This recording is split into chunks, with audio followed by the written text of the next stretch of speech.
Good evening, good afternoon, good morning to the world. Welcome to the last day of the high-level UNESCO Futures Literacy Summit and the last session of the Millennium Project, a series of futures conversation to explore the future and challenge the question or the habit of short-termism and, question our ways of imagining the future in a binary context. So the aim and intent of the Futures conversation here at the UNESCO Futures Literacy Summit is for MPs to actually have a conversation, to explore, ways by which the future of science and technology, longevity, well-being, education, futures research, and state of the future index as well, to improve how people and organizations and societies anticipate the future, improve how organizations identify and evaluate emerging risks and threats, and as well as new opportunities, and of course, to depolarize strategic conversations to enable a better and wider range of alternatives and options for better decision making. Today, I'm very honored and a privilege to be moderating our session, specifically on post-pandemic futures of work and technology 2050. But before we get into the groove, of having a conversation about futures and technology, allow me to introduce our speaker today. Of course, we for the Millennium Project community, there's no need for an introduction, but of course, let me introduce our speaker as well. Of course, Jerome Glenn is the co-founder and CEO of the Millennium Project and the lead author with Elizabeth Floresco and the Millennium Project team of the State of the Future 19.1 report of the Millennium Project. And among other State of the Future reports that has been published in the last 20 years. He was the Washington, D.C. representative for the United Nations University, as well as executive director of the American Council for the UNU, since in 1988 to 2007. Jerry has 40 years of futures research experience working for governments, international organizations, and private industry in science and technology policy, environmental security, economics, education, defense, among many sectors. And he has addressed or keynoted conferences for over 300 government departments, universities, NGOs, UN organizations, and corporations around the world, and a variety of future-oriented topics. Jerry invented, of course, the futures wheel. It is a futures assessment technique, including futuristic curriculum development and concepts such as conscious technology, trans-institution, telenations, management by understanding, definition of environmental security, among others. But I think it's very important that I need to highlight this. Saturday Review named him among the most unusually gifted leaders of America for his pioneering work in tropical medicine, future-oriented education, and participatory decision-making systems in 1974.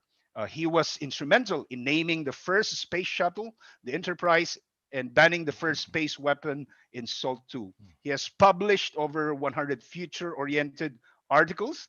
He received the Donella Meadows Medal, Emerald Citation of Excellence, honorary professorship, and doctor's degrees from 2 universities in South America, and is a leading boomerang stuntman. So that's the important part. Yeah. So good evening, ladies and gentlemen. Jerry, on to you. Thank you. Thank you very much. I would like the conclusion of this, if possible, to be that you'll actually schedule some time for yourself in the next week or two to take off an hour without interruption and read the 3 scenarios, the work in technology. They're really good. I mean, I've been doing this stuff, as is pointed out, for a while, but these are rich scenarios. They're detailed. We've all seen many reports around the world of the future of work and technology, and quite frankly, they're relatively superficial. Before we started this work, we had to read everybody else's, well, everybody's a big word, but we read a lot of reports, somewhere between 30 to 50. And a lot of these things describe the end state of something after 5 years, by the way. Most of them went out about 5 years. But they really didn't talk about the cause and effect stuff. It's one of the areas that we're getting weak on in futures field. We like to describe the end state of something, but not how it got there. And describing how you got there, the if-then cause and effect links and decisions along the way, finds out what's plausible and what's not plausible. Anyway, I will come back to that point a few times along the way. This is the report. I'll say I will begin to share a screen here, see if I can do this right. Let's see, we can get rid of that part. Let's see, are you seeing my screen now or no? Oops, yes, no? Yes, but you need to like show enlarge it full slide. Yep. Yeah, okay. Now, one of the things that I've happens with a lot of stuff happens on my computer that it shouldn't. And sometimes my mouse does not come over properly. Now, whoa, isn't that interesting? I've got little lines, red lines. You see that? As I say, a lot of strange things happen on my computer that shouldn't happen. Now I can't get my mouse over there. Boy, isn't that, now we got it. Okay, now come back over here, come back over here. And there we go. Okay. What got us onto this was that we assess our node chairs around the world on what they think is important to do next. And several years ago, it was the future of work, and technology was rated the #1. So that's why we took this on. There's a couple of things that's important to consider here, though. We know that the concentration of wealth is continuing, and the COVID epidemic seems to be, or pandemic, seems to be increasing the concentration of wealth, because those with the financial resources and are able to continue the investment into investments, and the stock market keeps on going up, but the average person is going down. So that concentration of wealth is going, and the income gaps continuing to widen. Employmentless economic growth, as we've seen with the stock market, but not the unemployment, continues to be the new norm. Return on investment is usually better in technology and in finance systems than it is on labor. So money tends to go where it gets the best return. And since you've got a global system, it's globally concentrates as well. Future technologies can replace much of human labor. So long-term structural unemployment is a surprise-free future for us. That's not a very good idea. So what do we do about this? So we decided to review, as I said, everybody else's research. And I want to give you a little bit of feedback on that review. Most of the research looked only about 5 years out. So you can't really talk about economic systems changes and cultural changes much in 5 years. That's why we picked the 2050, because that gives you enough time that you can actually talk about serious change. Also, none of the reports, and I did keywords searches on all of these, none of these reports mention synthetic biology. And they only talked about AI, and they did not make the distinction between narrow AI and general AI, which I will talk about in a little bit. And they tended to be often just in one industry. So it did not take the big picture into account. So from this review, we picked up what are the questions that weren't asked that ought to be asked, and those questions that are answered poorly. Like, for example, one of the questions that was answered poorly was, what do you do about this? Most of the studies that I looked at basically described the problem and really didn't talk that much about solution. Those that did talk about solution, virtually all of them said the same thing: increase investment into education with a focus on science and technology and mathematics and engineering, which is a perfectly good thing to do. But when you get out to 2050, how many people are going to make a living in those fields? Not everybody. What do you do about the rest of the people? Secondly, when you get out to about 2030 or 2040, whenever artificial general intelligence occurs, if it does, it's not a guarantee, but if it does, 2030, 2040 is a reasonable guess. Well, artificial general intelligence cuts across all these fields real fast. Narrow intelligence is not. That's it's truck driver stuff, but you can plan ahead, etc. I'll come back to this in a little bit. But it was really lousy on what to do about it. So our Delphi then became focused on just those questions that were badly answered, or not asked at all. We took all that material in, then we created 3 alternative scenarios. And then we sent each of those scenarios out as a separate real-time Delphi to get feedback. And then based upon that feedback, wrote the final scenarios. And those final scenarios is what you can get in the report now. And we sent them to all the node chairs of the Millennium Project around the world and said, I would ask you to give these scenarios to people before you have a workshop. The idea was to say, here are 3 alternative futures with a lot of detail, and each country's got to do different things because it's in a different situation. So what do you do in business? What do you do in government? What do you do in education, et cetera, et cetera, et cetera? So we did a whole mess of workshops, and then we took all those responses and got rid of the overlaps, and then put those strategies and the scenarios together into the final report. But before we put those actions in, we then did 5 real-time Delphis, 1 each for the actions for business, 1 for the actions for government.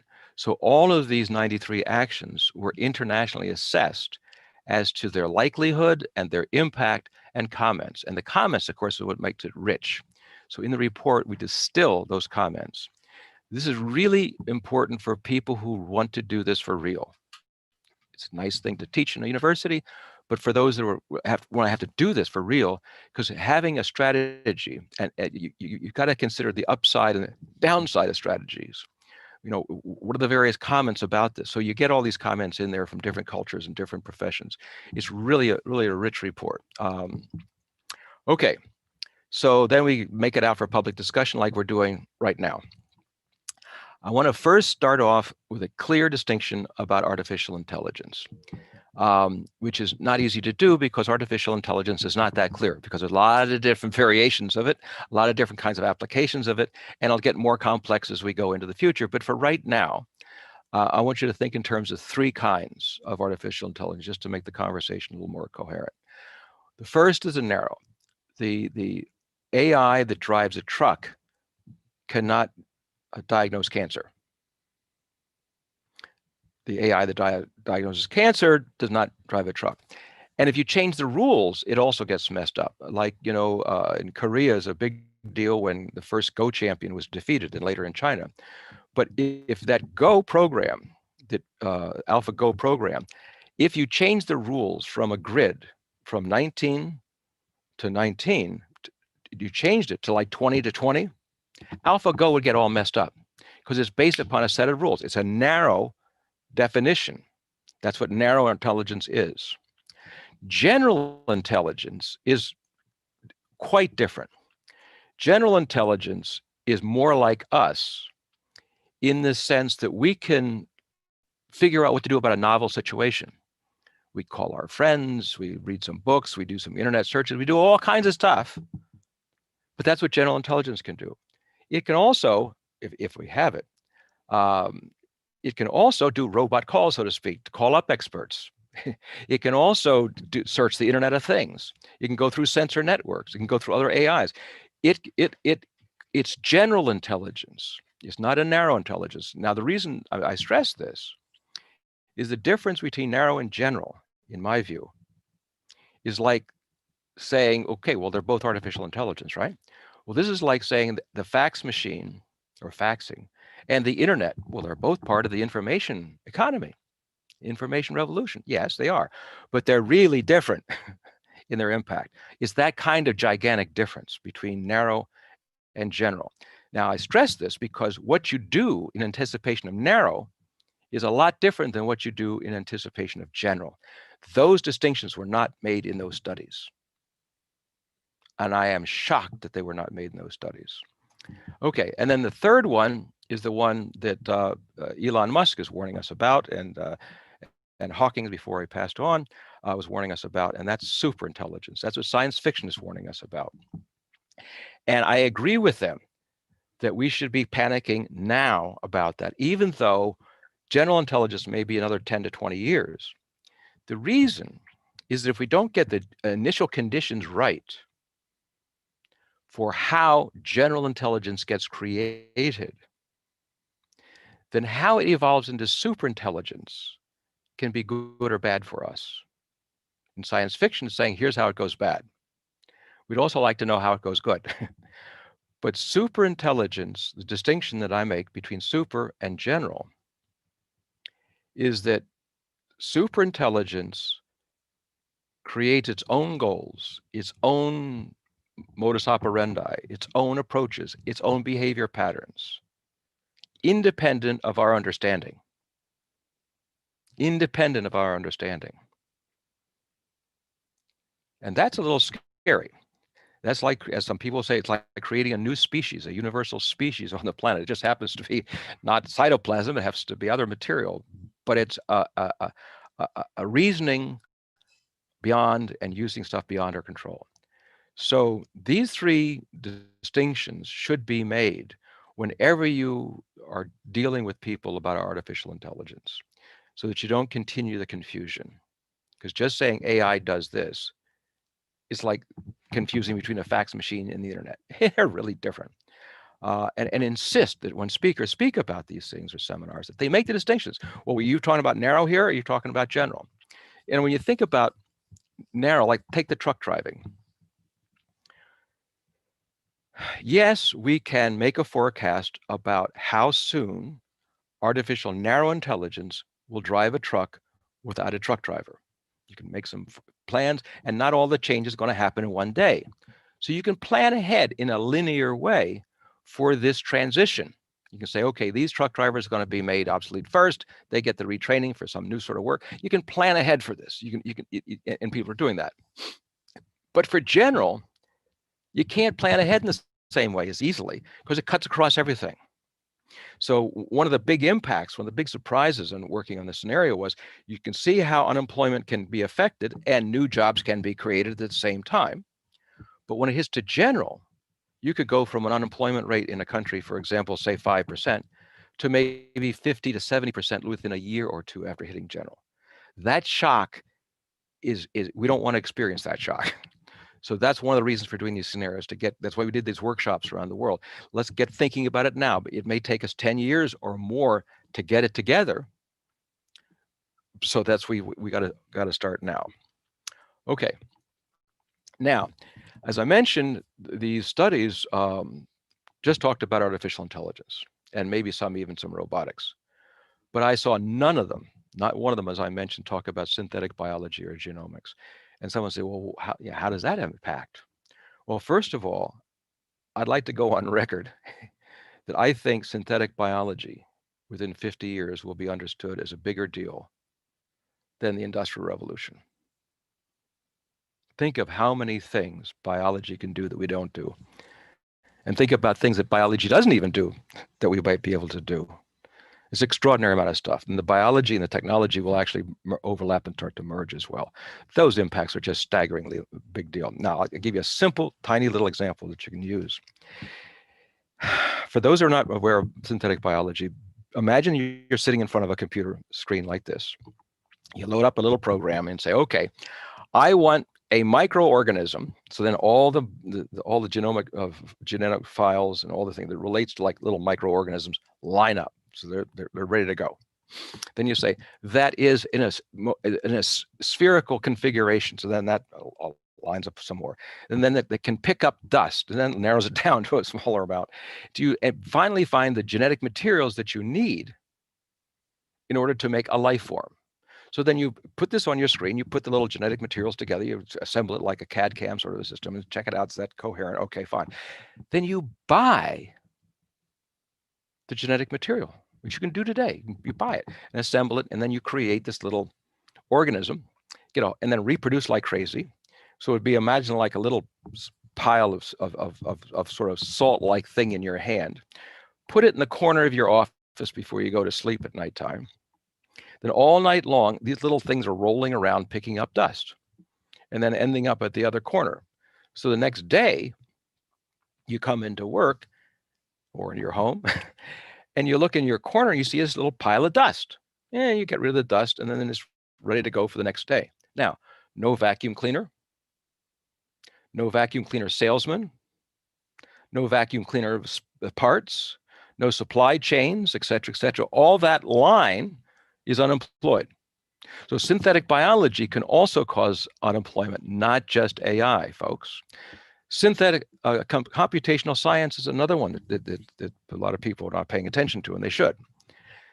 Computational science, which means also computational biology, computational physics, computational engineering, computational intelligence, all kinds of different computation. All that simply means is you're making a simulation to run a lot of experiments to speed up scientific understanding.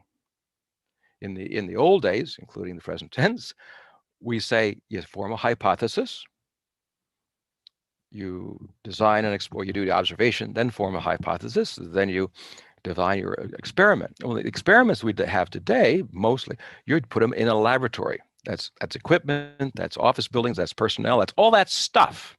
Electricity for the lights.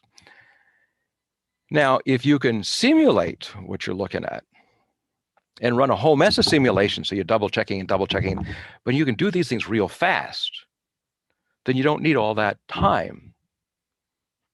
Also, when you do a laboratory experiment, there's only a couple of hypotheses you're working off of. Whereas with simulation, you can use thousands of hypotheses and thousands of hypotheses. So this will speed up. I mean, we think that there's been a lot of breakthroughs in science in the last 25 years, right? Well, the next 25 years is going to be much greater scientific breakthroughs. Not even talking about technology yet. We're just talking about science, understanding. Now, of course, from that, we draw our technology. But computational science speeds up the game tremendously. So that means a lot of that scientific enterprise that's based upon physical laboratories will shrink. Cloud data analytics. You've got all these intelligence analysts analyzing countries and all this sort of stuff. Well, a lot of them can be replaced by the cloud and data analytics.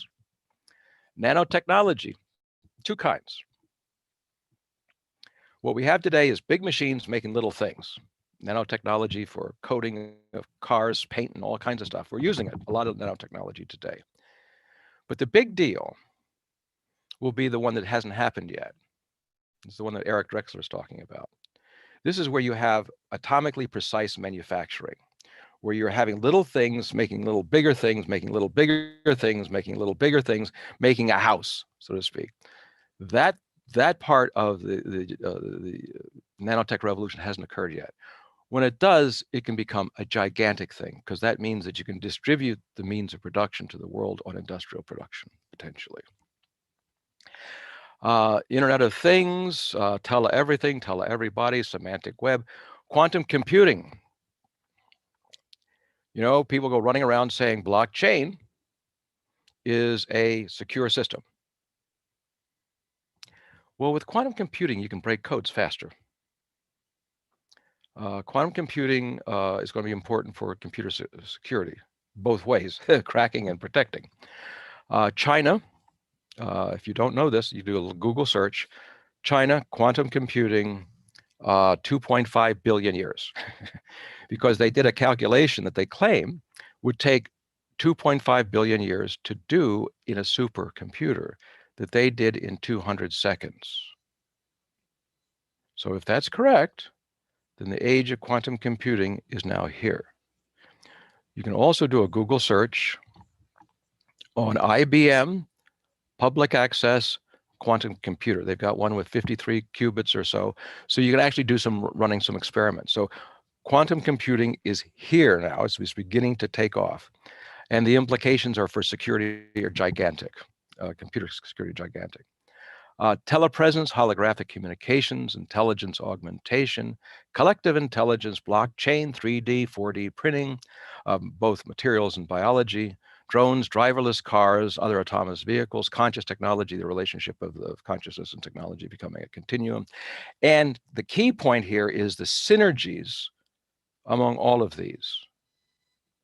Because we tend to think, unfortunately, of linear forecasting of technologies. What's the future of AI? What's the future of nanotechnology? What's the future of synthetic biology? Well, but we know that that's not what's actually happening in the world. What's happening in the world is the integration of technologies and the synergies among the technologies making completely new capacities. I mean, if you went back 30, 40 years ago and said, forecast the future of flashlights, you probably wouldn't have said a video camera. You might not have said a calendar. But all of these functions now are being integrated into a portable device that we walk around with. The idea of looking at the future of technologies and their impact on work, you can't look at just single technologies by themselves. You can, but it's not as useful. Think of them. You can also think of them as like a Rubik's cube. Mixing and matching things before. If you really want to have some fun, and let's say you're going to give a talk on X, what are all the elements of X?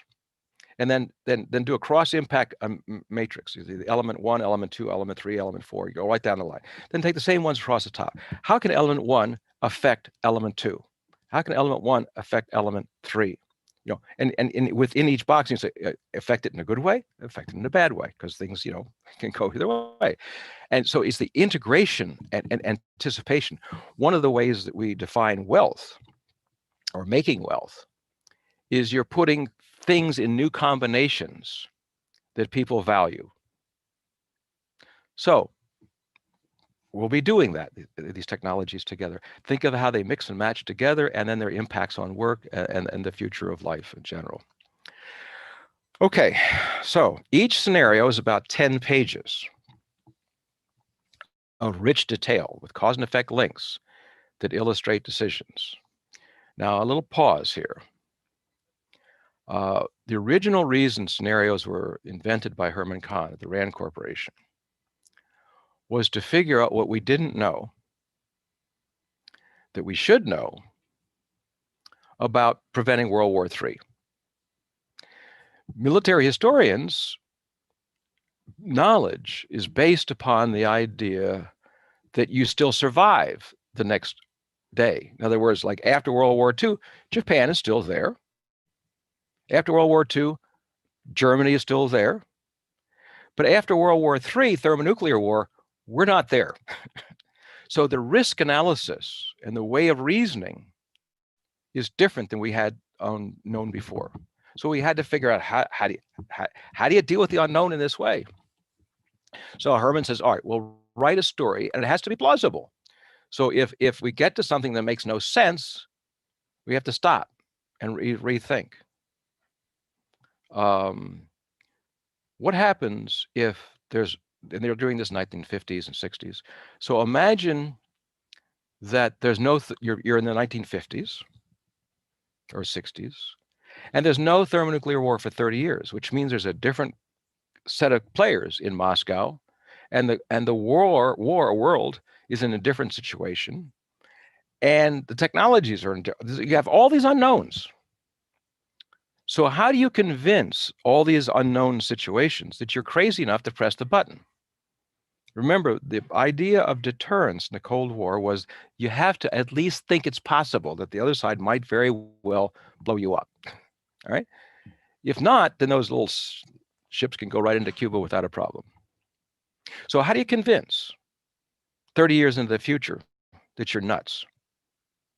That was a legitimate question. Now, the answer, so in this writing the scenario, you stop writing and said, okay, we have no idea how you make that work. So you stop writing at that point. And Herman came up with the idea of nuclear fallout shelters. This was the birth of why we had a civil defense nuclear fallout program. Because if you're in Moscow 30 years in the future and you see television coverage of massive traffic jams going out of New York City, out of Chicago, out of Miami, out of Los Angeles, out of San Francisco, what do you conclude? Those Yankees are crazy. The gringo's going to press the button. You are nuts. Stop the ships. That was the purpose. Now, you couldn't explain that purpose during the Cold War because it would destroy the entire strategy. So some of these scenarios we may never see because they were very classified sort of stuff. But that was the idea. So if you simply describe an end state, you lose that richness between present and future.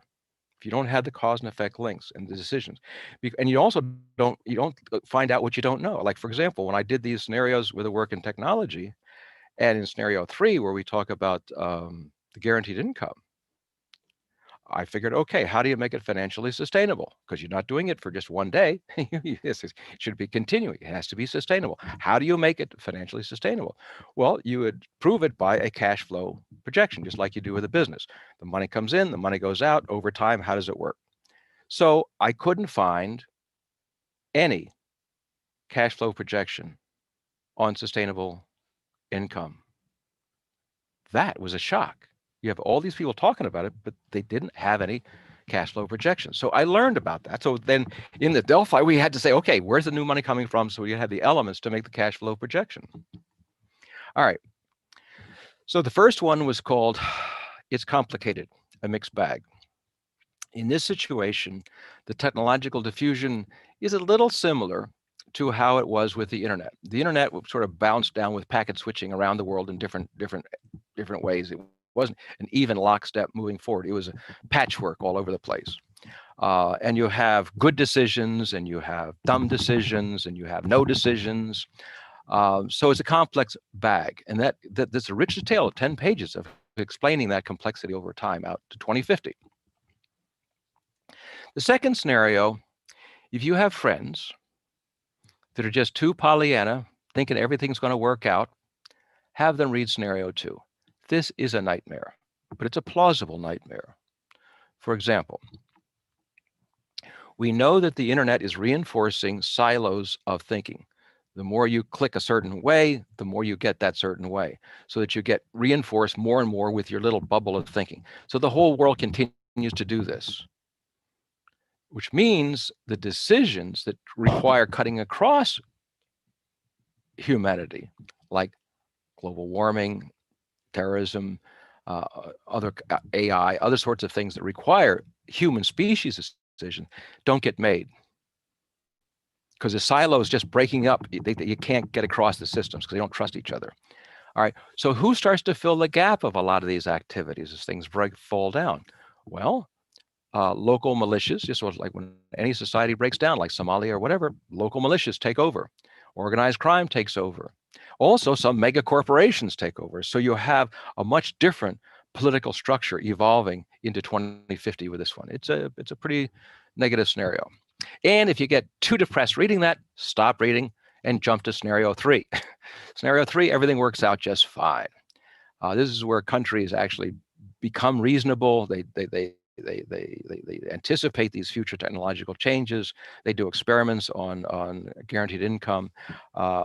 Arts and media help change the culture to make it move. For those of you who don't know, that in my own culture in the United States, the big culture changes that happened in the 60s people talked about, that was driven by music. It was the music and the words of the music that drove the, quote, cultural revolution in the United States. So the idea here is the same thing. To make the transition work, you have to move culture as well, how we think about work, how we think about jobs. And that's going to require a lot of the music, television, movies, arts in general.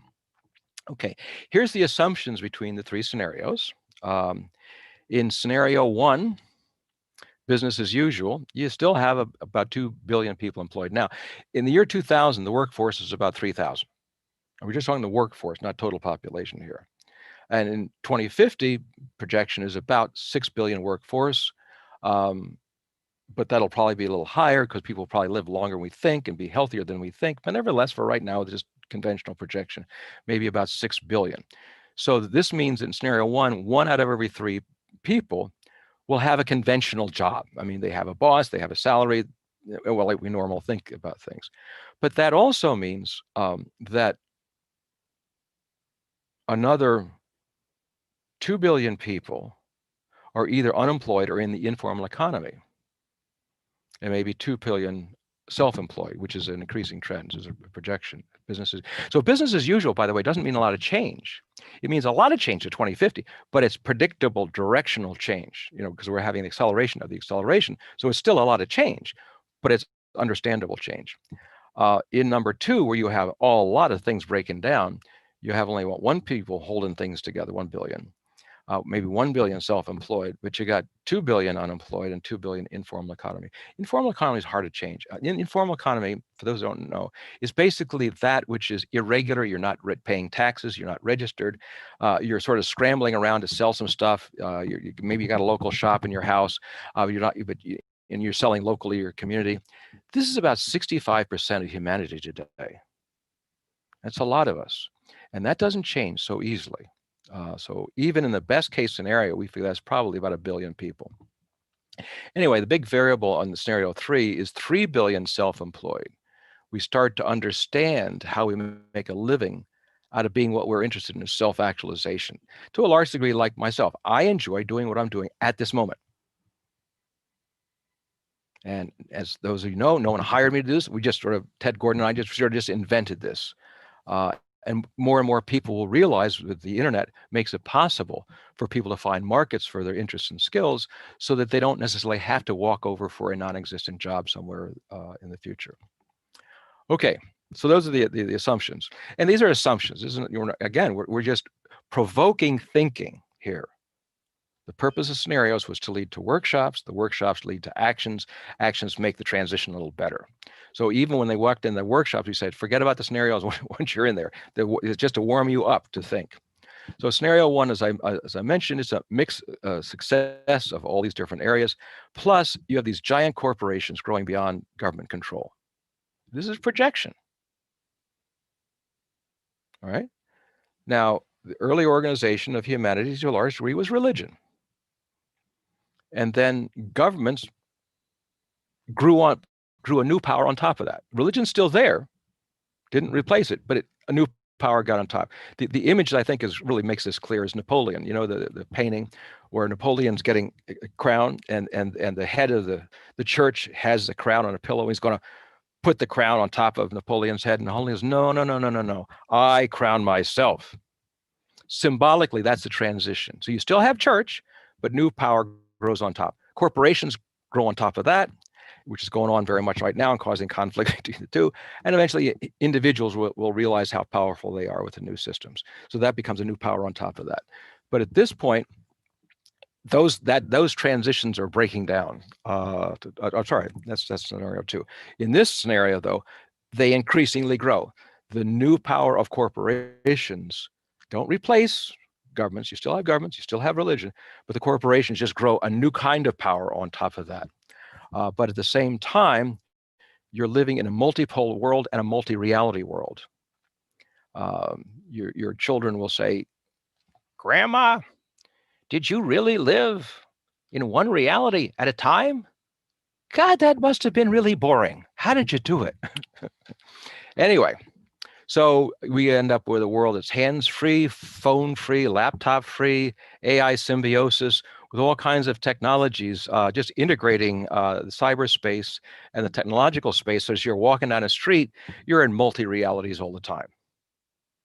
So the idea of just walking down a street, nothing else going on, not likely to be the case in the year 2050. The aesthetics will be better than this little contact lens at the moment. There'll be artwork, people, just like people have different colored glasses and so forth. These things will be more interesting than this, but it's the idea that you're connected to everything, including the smart city, and you one continuous flow going on. And these devices are right around the corner for people to use. So it's a pretty conservative forecast to say this by 2050. As you know, Elon Musk has already made a machine that can make a fiber so small and another machine so precisely putting that small thing right next to a single neuron. If you don't know about this, you can do a Google search on Elon Musk, Neuralink, and pigs, because they have a video of how they've done this with pigs already, and they can keep track of the rough movement of the pig's behavior. But that potentially can get better and better and better, so that the continuum of the brain, the mind, and technology and the city can become a continuous flow. In a similar way that right now, I would say I'm talking to you, which we know is nonsense because I'm talking to a screen, which is talking to a link to Wi-Fi, which is, et cetera. It's a whole mess of machines between us. But we say, I'm talking to you, just like a telephone in the early days. When I talk to a telephone, I say, I'm talking to you. Well, that's not true. I'm talking a whole bunch of stuff in between, but we just, the stuff in the middle sort of mentally disappears for us. So in this sort of a world, whether we do the neural lace or we do the contact lenses or some other sort of a thing, that the continuum of consciousness and technology becomes a continuous flow. Even our little robots get connected to everything as well as connected to us. So scenario 2. This is the political gridlock increases, what I talked about before. Social polarization continues to get far worse, and it prevents decision-making. Take my country, the polarization between the Trump folks and the non-Trump folks meant a lot of decisions that ought to be made don't get made. So imagine that problem globally and far worse in that scenario. Political, economic, environmental migrations increase ethnic conflicts. When people migrate, this is like what's going on with Syria, going into Europe. That will be small potatoes compared to what could happen in this, because you got not only the environmental migrations happening between here and 2050 more than the past. You've also got the collapse failing states and then the unemployment thing going up. So a lot of mass migrations in different ways are very likely in this. Governments did not anticipate the impact of artificial general intelligence. Hence, there are no strategies in place when the mass migrations and mass unemployment start hitting around 2030 or 2035 or whenever that starts to happen. Financial systems cannot handle the aging. They can't handle the safety nets. And so you have one collapse after another going back and forth and back and forth. So the predictability of what can be done financially is in trouble. So world order has deteriorated in this scenario into a combination of nation states still, mega corporations going beyond, as I mentioned before, but local militias become a big deal, terrorist groups become a big deal, and organized crime becomes a much bigger deal. Organized crime, as you know, is twice the income per year of all the military budgets combined. And that goes even worse in this scenario. Let's not do this one. Okay. So there's your image. The poster child for scenario 2.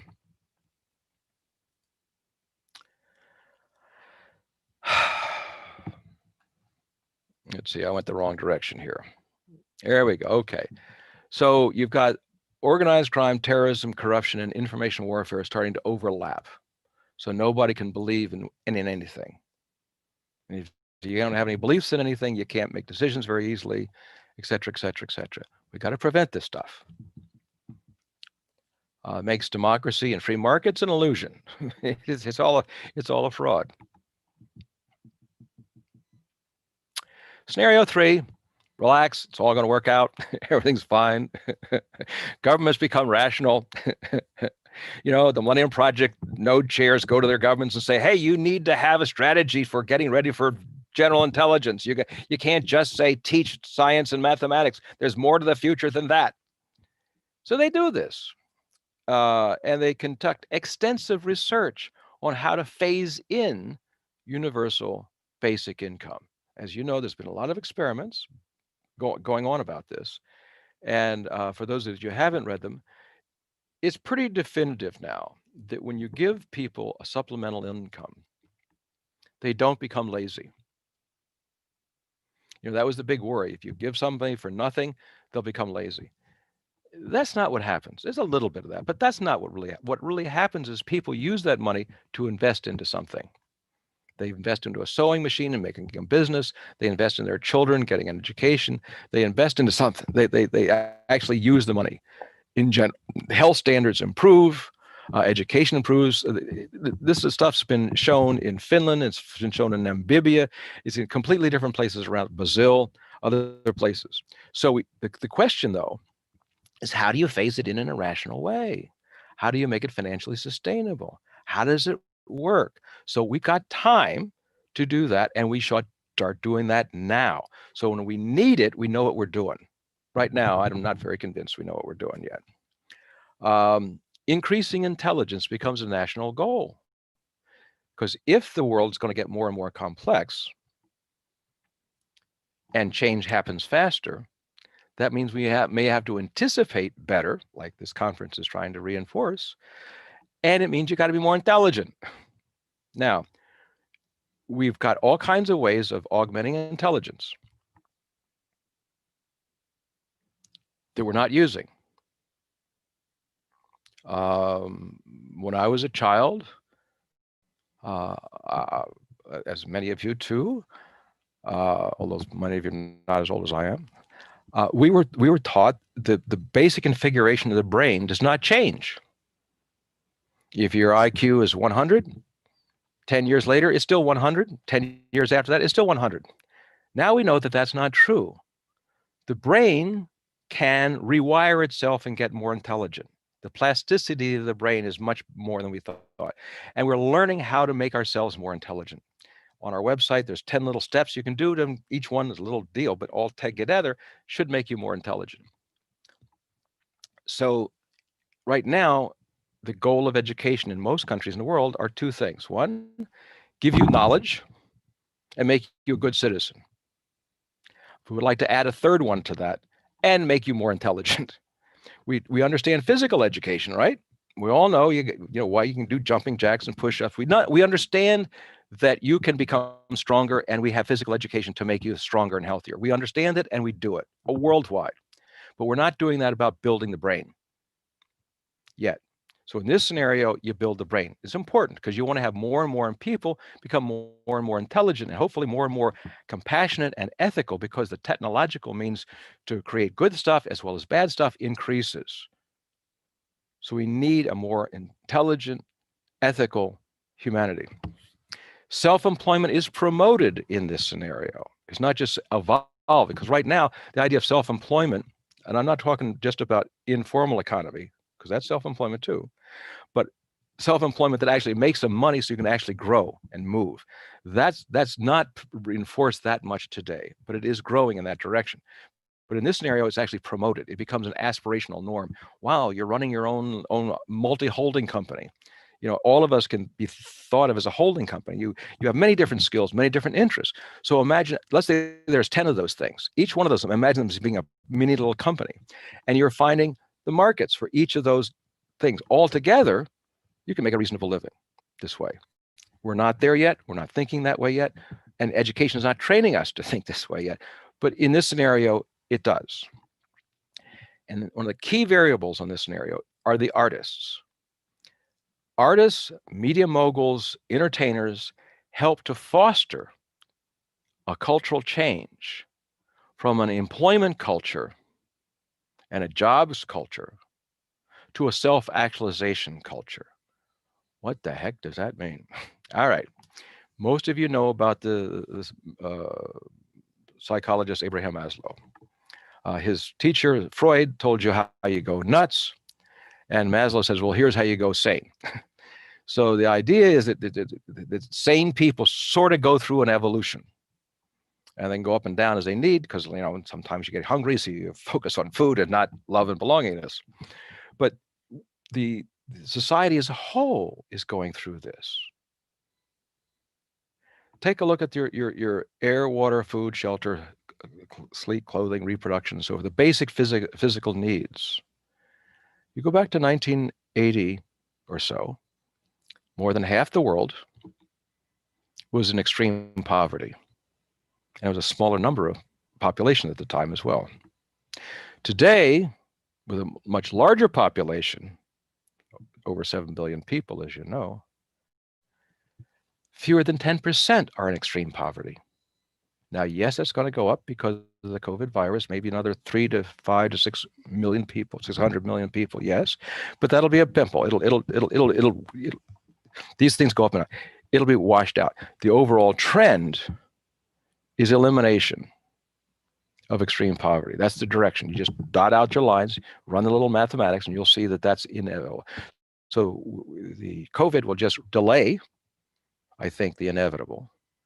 Not inevitable, but it just delays the growth. So the UN sustainability goals to get to unemployment by 2030 was a straight line trajectory, by the way.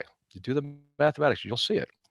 But it'll be delayed a little bit because of the virus at the moment. But we'll get there. So and then it also includes the safety needs. We've got safer cars, safer this, safer that. People don't die of a lot of the things that they used to die of before as a result. So our physical environment is getting safer. And for better or for worse, social media is taking care of a lot of our love and belongingness needs, and even some self-esteem needs as well. So what's next? According to Maslow, what's next is self-actualization.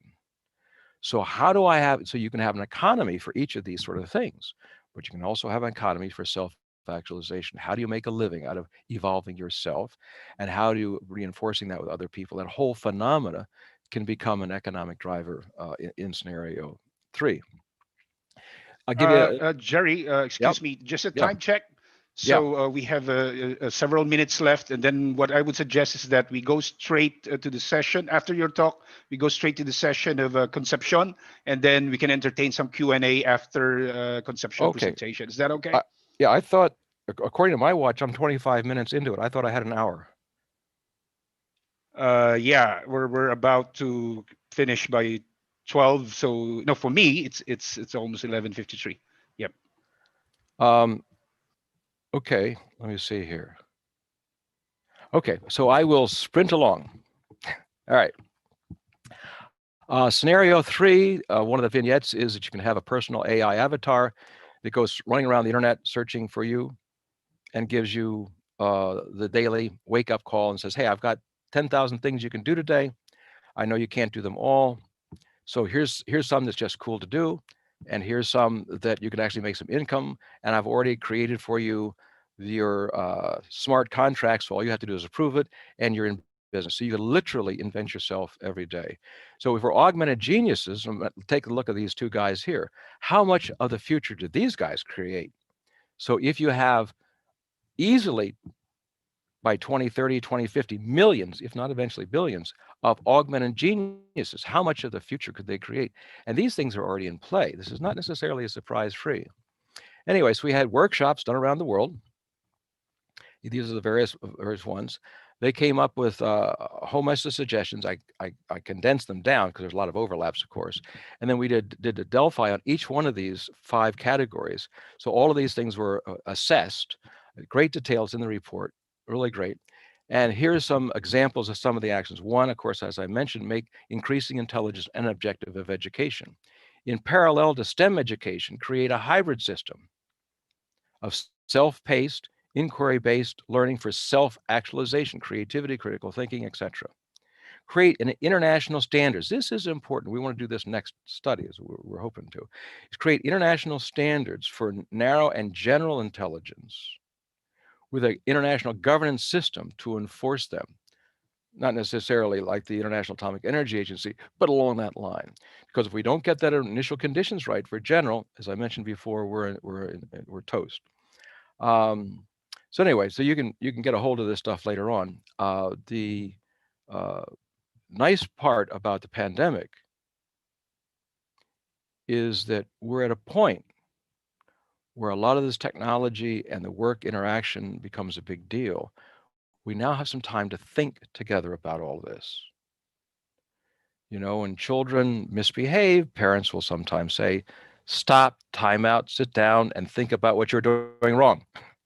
Okay, we as a species are doing that for the first time.